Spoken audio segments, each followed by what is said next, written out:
Good afternoon, business grade 12s. We're going to get straight into strategies. So IB loves to ask you to come up with some strategies for your petrol stations by giving you challenges and then saying, please provide a strategy in terms of what you would do. So here are some ideas, some good ideas in terms of what you could use, and you could move them to that challenge. So there are three core strategies that you need to look at. So we're looking at corporate strategies, then we're looking at decline strategies, and we're looking at corporate growth strategies. So for corporate strategies, I've come up with a little acronym. I love acronyms. I love putting songs together. I love putting acronyms, especially for business studies, because it's a lot of theory. So I've said Great Danes Grow, and I've got a little picture. When I think of a strategy, I'm going to think of a big dog. Great Danes Grow. Great standing for growth, Danes standing for decline, and growth standing for corporate growth. So those are going to be my corporate strategies. So great. Let's get into the growth. There are 4 pillars to a growth strategy, and you need to know this. Okay, so I would know that there's 2 markets, 1 product, and 1 diversification. 2 markets, product, diversification. You've got to come up with some sort of wrap to remember it, because this is very good strategies and you could use these. So the first one is market penetration. Now that is where you go into your existing markets, your existing products, and you're going to be putting some sort of promotion together. So Celtics is then going to be running a promotion, buy 2 and get a 2-liter Coke for free, and that is market penetration. I'm going to really capitalize and have a promotion that's kind of exciting to people.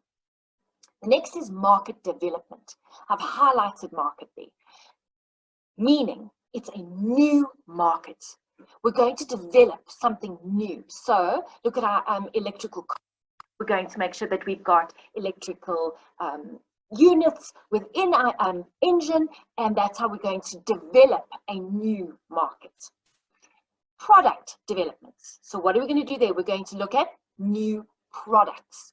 So you could possibly look at different types of energy. So you can use ethanol. I know that there's some sort of research with vegetable oils and things like that. So you can come up with something like that by making sure that you're developing a new product within your engine store.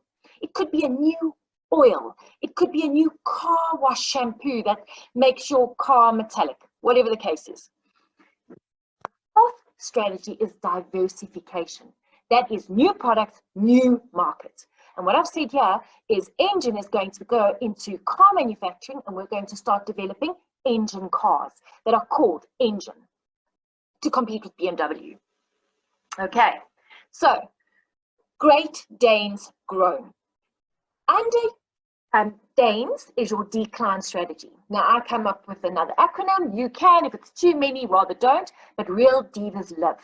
Now Real Divas Live is going to remind me of retrenchment, divestiture, and liquidation. So that's decline strategy. And I can tell you now, with this coronavirus, most of the companies are going into decline strategies. Looking at retrenchment strategies. Remember, you must make sure that when you are retrenching someone, that you haven't hired someone, and that you can't hire other people in the process, and that you haven't now recruited a whole lot of other people. So you're going to then retrench people to see what don't you need. Are we going to make our department smaller? When I worked for Bayer, they did a retrenchment strategy. A new manager came in. He then put together a retrenchment strategy to make sure that we were getting the right people on the bus. Divestiture. That's where you're going to divest. So you're going to sell off some of your assets. You're going to sell off some of your company in order to try and make sure that you can still keep afloat. Or you go into liquidation, where you say we are closed. We can no longer operate, and you liquidate. You sell off all your assets, you pay off your creditors, and you are no longer. Okay.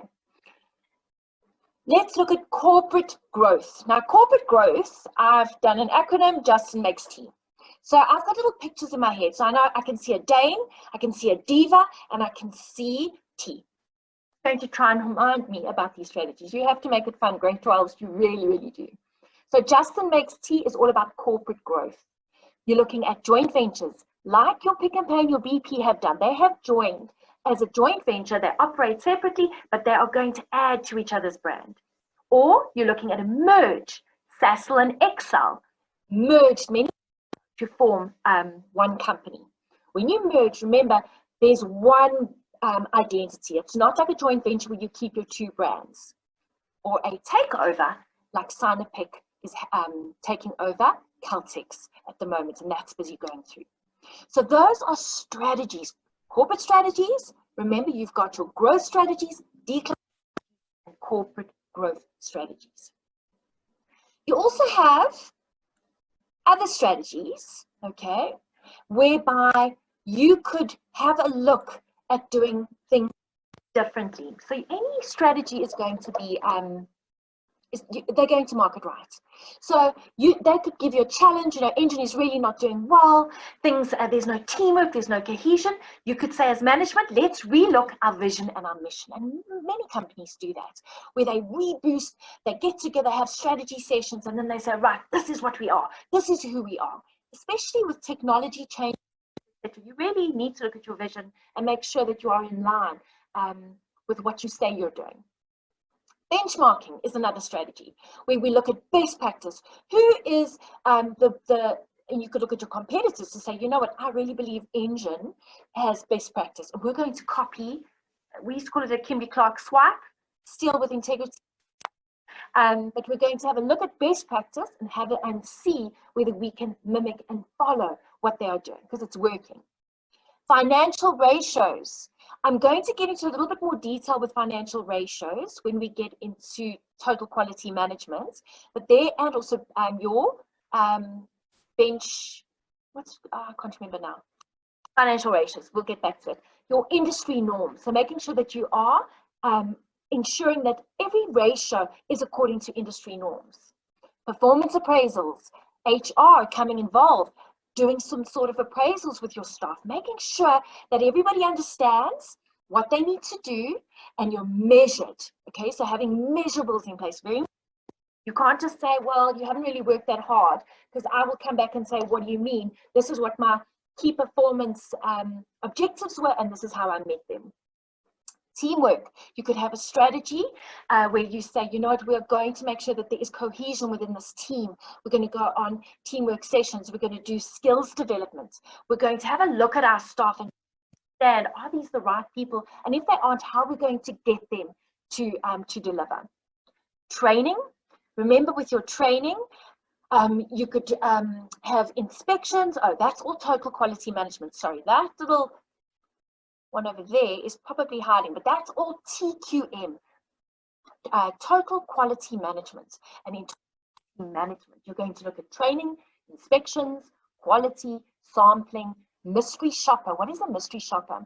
So when I worked at Juicy Lucy, a brand you don't remember, but it's part of Wimpy, we used to hire people to go into the restaurant to sit down and be a customer and order food and engage with the wait and the management as a mystery shopper. You would never know that that person was actually being paid to be there. They would then give us a report of their experience. So we could do that for engines. As a mystery shop, go fill up. What happens? Did they offer to wash your window? Did they offer to do your tires? When you went into the store, was all the stock available? Were they friendly? So that's a good strategy that you could talk about. As I said before, continuous skills developments, and then you can also be looking at your resources, allocating your resources differently. So you could look at your department and you could say, and that's a lot of companies are doing that now with COVID. Unfortunately, more so from a retrenchment point of view. But you're looking at resources and you're saying, this is what you do. Are you able to do this as well? Because if we're able to do this as well, we can then combine the two departments together. So that's also another strategy. Great, Tops. I hope that helped you. Yeah, let me know if there's anything else with regards to strategies that you need. I try to keep it short and simple, and see you next week. Thank you so much.